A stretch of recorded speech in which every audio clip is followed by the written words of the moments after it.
beautiful piece. It was like this, no?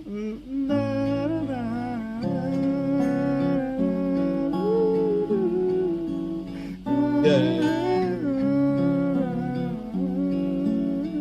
You sang so beautifully.